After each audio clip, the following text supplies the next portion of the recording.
I'm just kidding. So I believe in purpose.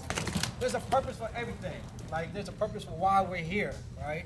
And so one of the purpose I believe why we're here today is to lend a voice for those who are voiceless, a hand for those who are handless.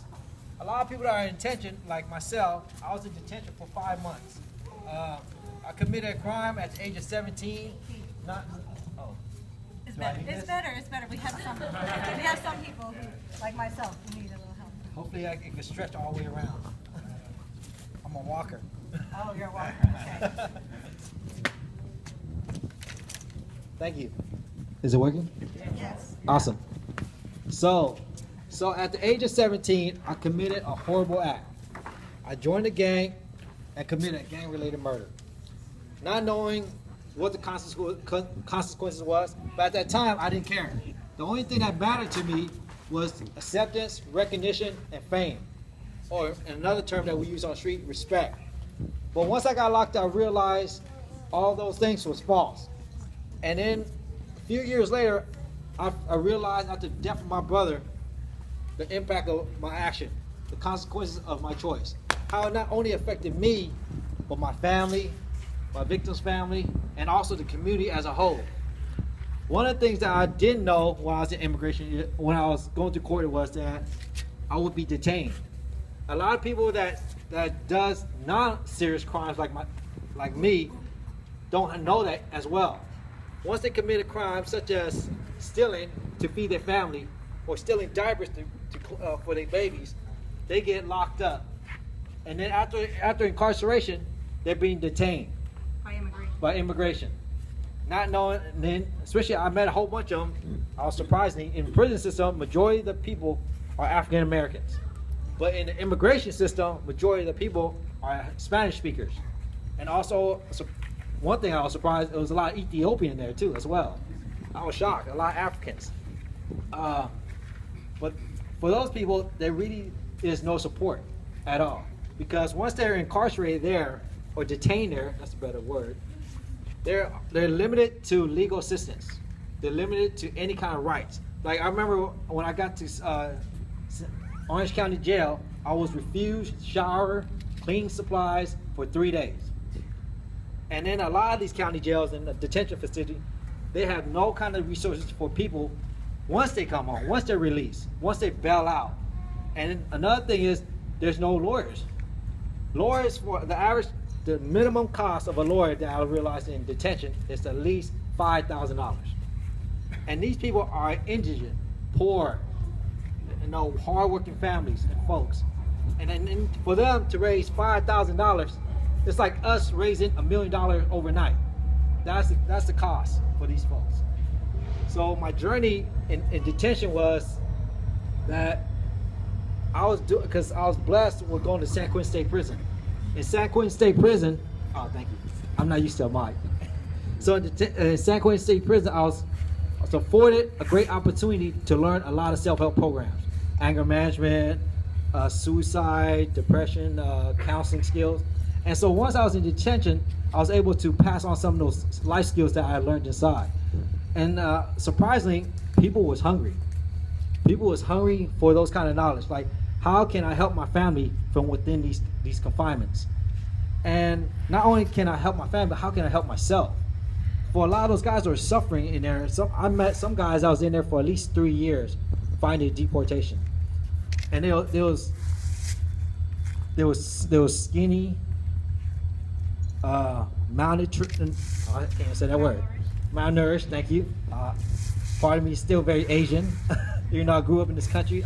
So a little history about myself. I came to the U.S. at the age of 4, refugees from Vietnam.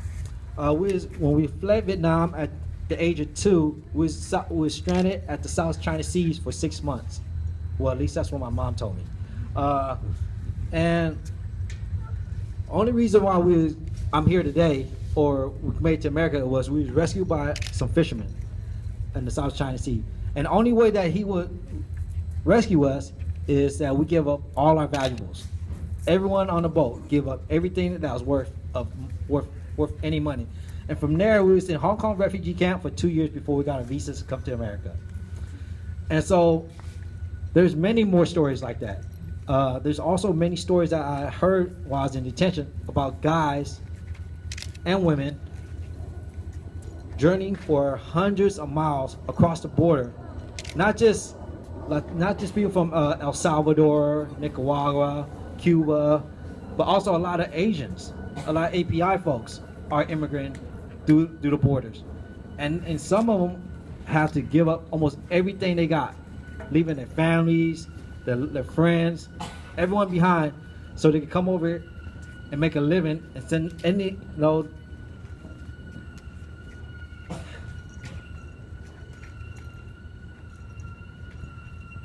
it just hurts knowing that those people that are inside are still in there. All those people that I left in there are still in there, fighting for a second chance to show that I'm not the worst day, or I'm not my crime. I'm not the same person that committed that act. And all I'm asking is another chance to get back to my family, but in addition, get back to my community. Because many people don't know, even though once we're released from detention, we still have to do everything a citizen has to do. We have to pay taxes, we can't vote, that's one thing. We can't adopt, because knowing that there's hundreds and thousands of kids in America that need adoption. And that's something I wanted to do as well. But besides that, I'm just filled with a lot of memories of all the folks that's still inside right now. Thanks. And there's one guy that still calls me and asks, can you send me some money? A phone call in detention where I was at was $7 for connection fee and 50 cents for every minute. And in order to get any kind of access to an attorney, he's calling me for help. I remember when I feel bad because when I first got out, I wasn't able to help him because I was still trying to navigate myself in this new world. Because I left at the age of 17 into the prison system, and I've been there for 23 years. And I only recently been home for 7 months. And so for me, I'm learning everything about taxes, about budgeting, because inside, a lot of us that was in there, we think like, okay, I'll be able to do this and that when I come home. I'll be able to do my taxes. But once we come home, it's like, it's a whole new reality. It's a whole new pressure. It's a pressure for me, for myself, is to live up to expectation of my family.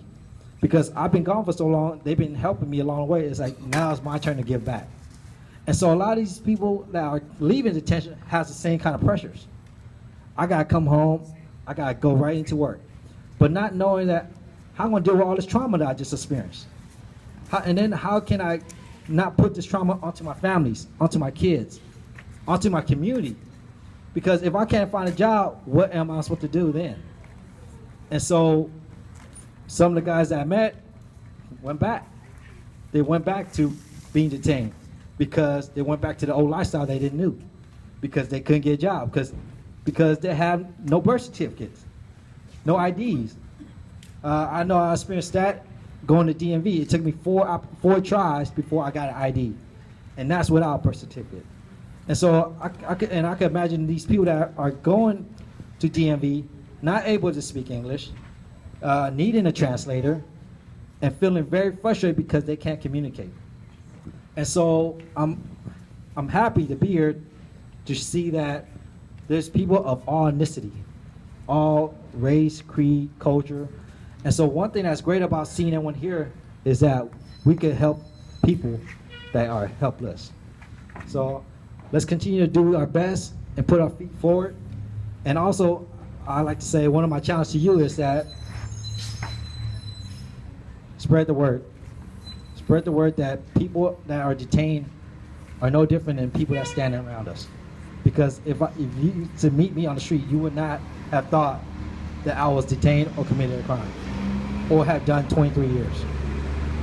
So let's take off that perception that what people looks like that are in there, because in reality, they're still people, even though they committed an act that broke the law. Thank you.